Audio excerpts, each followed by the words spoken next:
Every day, you have a decision to make. Are you gonna get up and strive for greatness, or roll over and settle for average, making excuses and procrastinating until tomorrow? Either way, the choice is yours. Good morning, brothers, and welcome back. So a few years ago, I had the privilege to travel to Asia, and I actually spent a few months living in Thailand. It was an amazing experience, and one day in the afternoon, I decided to go for a ride, so I jumped on my motorcycle, and I was just cruising through the jungle, and I come around this corner, and standing on the side of the road is this giant elephant. I'm not joking, you guys, literally, giant elephant, huge, long, white tusks, and I'm just like, oh my God, there's an elephant standing on the side of the road. And then I see this like small Thai guy holding onto the elephant with a leash. I'm talking a leash that's like 10 feet long that you and I would walk our dog on. And he's walking his elephant. And the elephant's just standing there on the side of the road, and it's using its tusk and it's reaching out and grabbing handfuls of grass and just shoveling them in its mouth. And I'm like, what the hell is going on? So I park my motorcycle and I jump off, and I'm just like standing there, and I pull out my phone and I start taking pictures. And the guy sees me and he like waves me over. And he's like, you know, and he says like in very broken English, you want picture? You want picture? And I'm like, hell yeah, I want a picture. So I hand him my phone and I walk over to the elephant, and it's like I got a picture of it, I'll show you. And it's just this giant, beautiful animal. And he takes a couple pictures of it with me standing next to it. And then the craziest thing happens. He like blows a whistle and the elephant kneels down. And he goes, hey, it's okay, it's okay. And he like waves me up, and I'm like, okay, and I like step on the elephant's foot or on its leg or whatever, and I jump and I climb up on top of this elephant. And now I'm sitting on the top of this elephant, like right on the top of its neck. And I'm in awe, right? And he's like taking pictures, and then he blows his whistle again, and the thing stands up on its back two legs. And I'm like holding on for dear life. I'm like, what the fuck, right? Unbelievable experience. I'm out of my mind excited, cannot believe what's taking place. So the elephant sits down, I jump off of it, and I'm just standing there, and I'm just in awe. I'm humbled by the experience of being in the presence of this incredible being, and like the generosity of this man to tell me to come up and take a picture and to let me, all of it, right? It's a mind-blowing experience. And then I ask him, I say, how do you train the elephant to do all these things? Like, I don't understand. What do you have to do? And he's like, in very broken English, this is what he tells me. He says, when the elephant is a baby, we take this giant chain and we wrap it around its foot. And we chain its foot to a pole or a stake. And the baby, in the beginning, it pulls and it pulls and it pulls, but it can never pull away from the chain and the stake. And over time, what happens is it realizes any time that chain is on its foot, it can never pull away. And if you look in the picture, I'll throw the picture up again.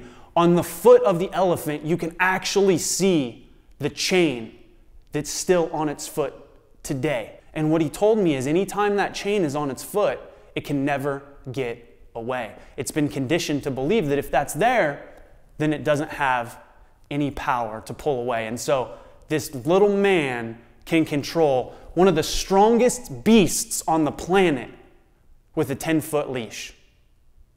And I got on my motorcycle and I was riding back home, and all of a sudden, honestly, I started to cry.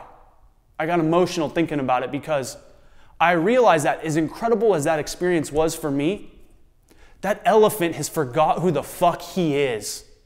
He forgot that he was one of the most powerful beasts on the planet because of a chain wrapped around his foot.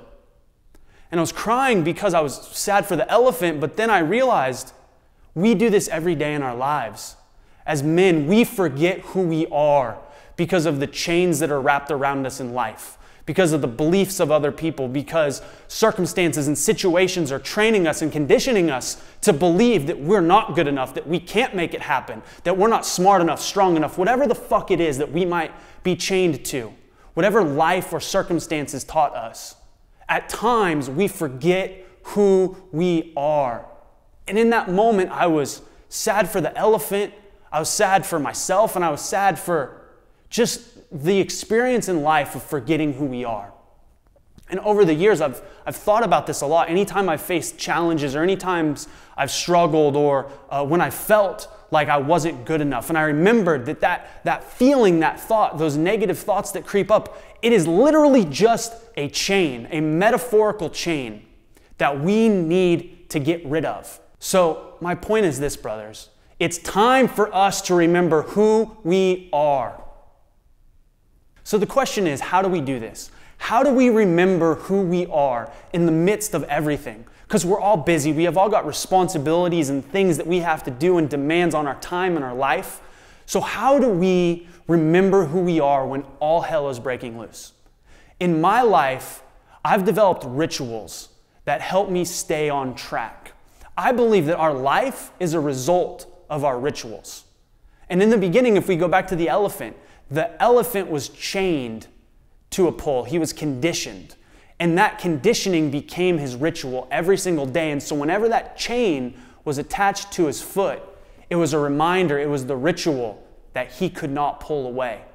The rituals that we develop in our lives, whether it's a ritual of working out, reading, or it's a ritual of laying on the couch, being lazy, hitting the snooze button, whatever it is, these rituals that we have are creating our reality. And I would say, in my life, the best thing that I've done is developed rituals that remind me who I am.